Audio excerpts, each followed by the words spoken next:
selamat datang di podcast kita kali ini. Nah, kali ini kita akan membahas nih sebuah buku yang sangat menarik berjudul The Startup Way karya Eric Ries. Nah, buku ini merupakan kelanjutan dari karyanya yang fenomenal yaitu The Lean Startup. Nah, di buku ini nih, Ries mengeksplorasi bagaimana prinsip-prinsip kewirausahaan dapat diterapkan di perusahaan-perusahaan besar. Untuk apa? Yaitu untuk mendorong inovasi dan pertumbuhan jangka panjang. Nah, kita akan bahas dari bab 1 sampai bab 11. Nah, di sini ditemani oleh tamu-tamu saya, yaitu pertama ada Melly Syarani, ada juga Rahel Manjani, dan ada juga Margaret Yerenia. Yuk, kita mulai guys. Nah, kita akan bahas dari bab pertama, yaitu menghormati masa lalu dan menciptakan masa depan. Nah, di bab pertama ini, dia berbicara tentang bagaimana perusahaan modern harus memadukan rasa hormat terhadap sejarah mereka nih. Dia harus memadukan rasa hormat terhadap sejarah mereka dengan keinginan untuk berinovasi. Nah, Meli, apa pendapatmu tentang pentingnya menciptakan perusahaan yang tetap menghormati akar sejarahnya? Nah, menurut aku nih ya, ini tuh sangat relevan karena bagi perusahaan-perusahaan yang besar yang sudah berdiri lama, mereka punya nih sejarah panjang dan budaya yang telah terbentuk nih. Namun, untuk terus relevan, mereka tuh harus bisa menemukan cara untuk tetap fleksibel dan berinovasi. Nah, itu juga seringkali nih kita lihat di perusahaan-perusahaan nih, seperti contohnya Toyota. Nah, mereka itu menggabungkan tradisi dengan inovasi modern, Dora. Wow. Nah, kalau menurut Rahel, Aku juga setuju sih, karena di satu sisi kita harus menghargai warisan, tapi di sisi lain perusahaan yang tidak berinovasi akan tertinggal, Dora. Jadi aku lebih suka bagaimana sih series ini menekankan pentingnya setiap karyawan diberi kesempatan untuk ikut berkontribusi, Dora. wow, ya seperti itu ya menurut Rahel dan Meli, guys. Nah, oke, kita akan lanjut di bab 2, yaitu mengenai kewirausahaan sebagai fungsi yang hilang. Nah, bab selanjutnya ini membahas bagaimana kewirausahaan seringkali hilang dalam struktur manajemen tradisional. Nah, Margaret, apa yang kamu pikirkan tentang konsep kewirausahaan sebagai fungsi yang hilang di perusahaan besar? Nah, yang menurut aku itu tentang konsep kewirausahaan sebagai fungsi yang hilang di perusahaan besar, itu menarik karena Ries di buku ini menyatakan bahwa kewirausahaan harus menjadi fungsi utama di perusahaan, seperti halnya pemasaran atau keuangan. Perusahaan besar itu kan sering terlalu fokus pada operasi sehari-hari, sehingga perusahaan itu lupa untuk mengambil risiko dan berinovasi. Jika perusahaan ingin terus tumbuh, perusahaan itu harus menciptakan ruang bagi karyawannya untuk berpikir seperti para pengusaha. Nah, Meli, gimana Meli? Nah, betul sih, karena menurutku juga disinilah yang paling penting untuk memiliki mindset startup dalam perusahaan besar. Tuh, seperti yang dijelaskan Diris di buku ini, perusahaan besar seringkali nih kaku dan birokratis yang membuat mereka kesulitan untuk bersaing nih dengan startup yang gesit. Wow, nah di bab 3 juga Res menjelaskan tentang pentingnya nih startup mindset, bahkan di perusahaan besar. Nah, aku mau nanya untuk bab 3 nih Rahel, bagaimana ya perusahaan bisa menjaga semangat inovasi seperti startup meskipun mereka sudah besar, kan? Kadang mau nih perusahaan itu udah besar tapi semangatnya udah berkurang. Jadi aku mau nanya sama Rahel, menurut Rahel gimana ya untuk bisa terus perusahaan ini memiliki semangat yang besar dan mindset yang kuat tentang inovasinya. Gimana nih ya menurut Rahel? Kalau menurut aku, nah, jadi kuncinya itu ada pada fleksibilitasnya, di mana perusahaan itu harus tetap agile, tidak peduli seberapa besar mereka. Mereka harus cepat dalam bereksperimen dan belajar dari kegagalan. Ries juga menekankan pentingnya minimum viable product atau MVP yang memungkinkan tim untuk menguji ide mereka untuk lebih cepat tanpa terlalu banyak berinvestasi di awal. Oh, jadi seperti itu ya Rahel menurut Rahel. Nah, aku mau nanya nih, menurut si Margaret, bagaimana nih menurut Margaret? Iya, aku setuju dengan yang dibilang Rahel tadi. Perusahaan itu kan seringkali takut gagal, apalagi perusahaan besar. Tapi kayak yang dibilang Riz di buku itu, kegagalan itu kan bagian dari proses inovasi. Tanpa kegagalan tidak ada pembelajaran yang nyata. Oh, jadi gitu guys, tanpa kegagalan, maka tidak ada pembelajaran yang nyata. Nah, kita akan lanjut di bab 4, yaitu Rias kembali membawa konsep dari buku sebelumnya yang berjudul The Lean Startup. Nah, di mana konsep utama dari buku itu bagaimana sih referensinya dengan itu dan bagaimana referensinya dengan perusahaan-perusahaan besar. Nah, kita akan tanya nih ke teman-teman kita di sini. Oh, mungkin untuk Meli deh yang mau nanya nih, menurut Meli. Gimana nih menurut Meli mengenai bab ini? Jadi di buku The Lean Startup ini, Riz memperkenalkan konsep Build, Mature, Learn, di mana perusahaan ini harus terus-menerus membangun prototipe, mengukur hasilnya, dan belajar darinya.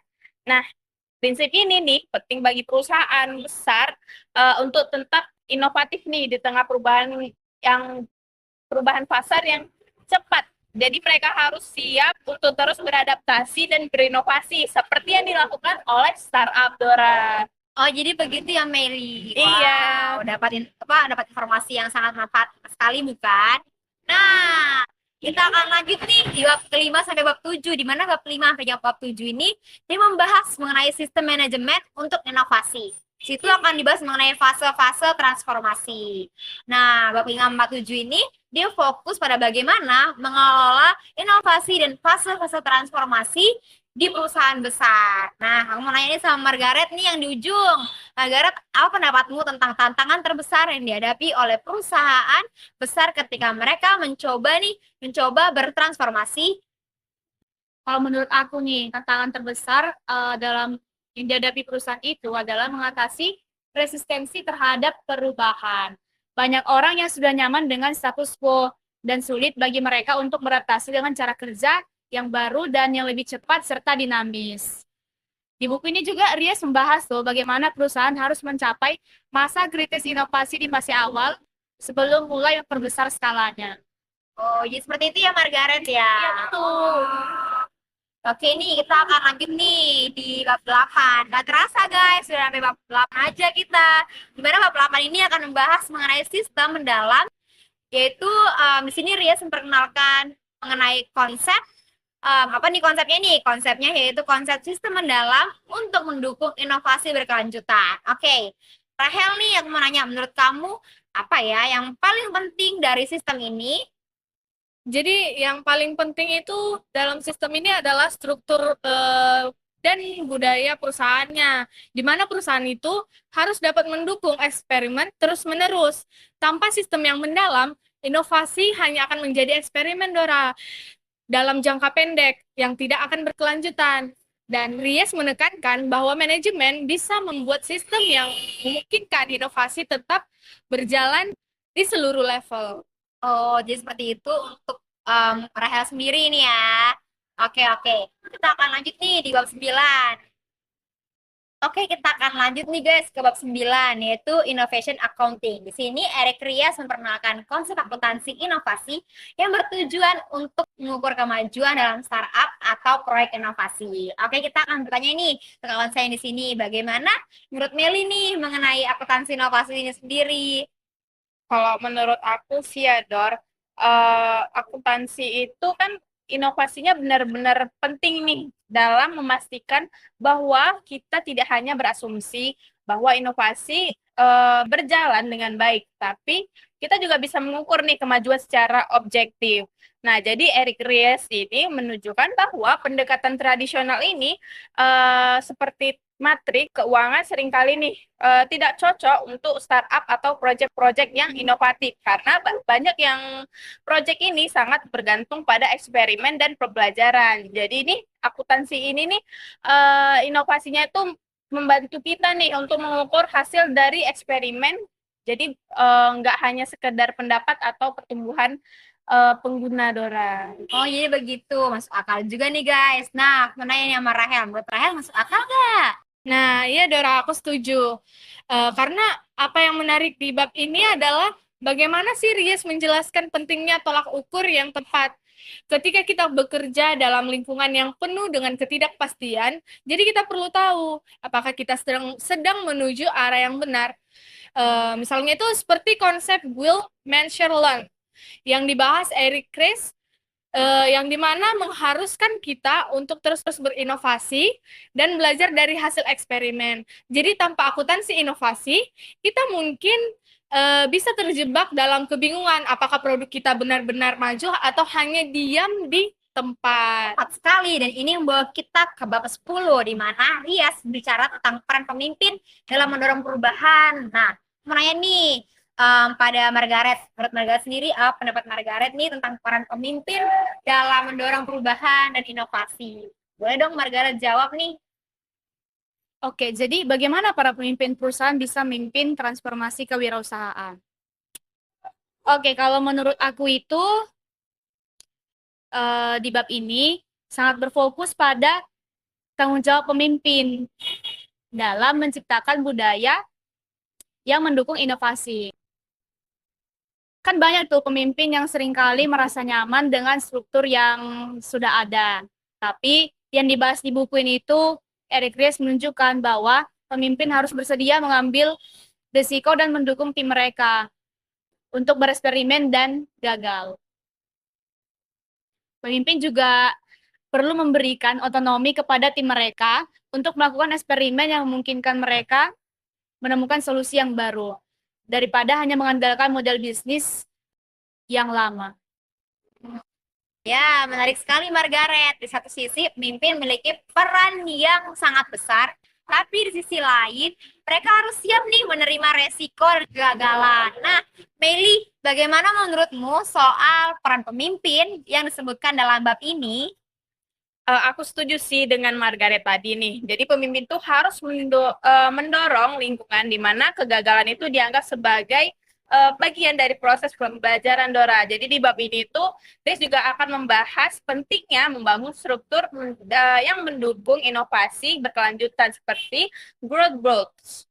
Jadi pemimpin itu harus bisa menjadi pemandu dalam proses ini. Jadi bukan hanya sekedar pengawas gitu aja, Dora. Oh, jadi juga harus sebagai pemandu ya. Wow, itu dapat ilmu baru nih dari Meli nih. Oke, kita akan lanjut nih ke bab 11. Wow, tanpa terasa kita ada di bab 11 aja. Apa ya yang akan dibahas bab 11 kali ini? Menarik nih, di bab 11 kemudian membawa kita untuk lebih jauh dengan menunjukkan bagaimana ya negara juga bisa belajar dari strategi kewirausahaan ini.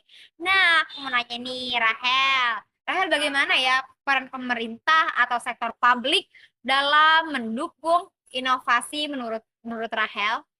Jadi menurut aku pada bab 11 ini Eric Ries menekankan bahwa bukan hanya sektor swasta yang perlu berinovasi, Dora, tetapi juga sektor publik juga harus menunjukkan contoh-contoh seperti startup visa di beberapa negara yang memudahkan inovator dari berbagai belahan dunia untuk dapat berkontribusi dalam ekosistem kewirausahaan lokal, yang dimana menunjukkan bahwa pemerintah juga memiliki peranan penting dalam menciptakan ekosistem yang mendukung inovasi dengan menyediakan regulasi yang mendukung sumber daya dan lingkungan yang tepat bagi perusahaan-perusahaan baru untuk tetap bertumbuh.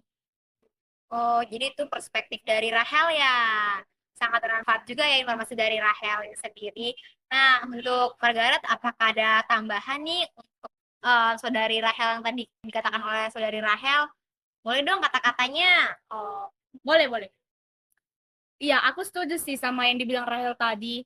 Karena inovasi itu nggak hanya datang dari perusahaan swasta, tapi juga bisa dan harus didorong oleh pemerintah. Bahkan beberapa inovasi terbesar di bidang teknologi datang dari investasi pemerintah dalam riset dan pengembangan. Di buku ini Ries juga menekankan loh pentingnya kolaborasi antara sektor publik dan swasta untuk mendorong pertumbuhan ekonomi berbasis inovasi. Itu dia, Dora. jadi itu menurut tambahan dari Margaret nih ya kan? Iya. Oke guys, sangat menarik sekali ya. Terima kasih banyak nih untuk pandangan-pandangan kalian semua mengenai buku dari Eric Ries berjudul The Startup Way. Nggak terasa loh, dari bab 1 sampai bab 11 dia Margaret, Meili, dan Rahel udah mau untuk memberikan saran-sarannya dan juga kata-katanya. Oke, terima kasih Margaret dan juga Meili. Kiranya apa yang kami berikan, apa yang kami sediakan, video ini bisa jadi manfaat nih buat teman-teman semua. Mungkin sekian video podcast kami untuk buku ini. Terima kasih udah nonton video dari kami. Bye bye. Bye. See you.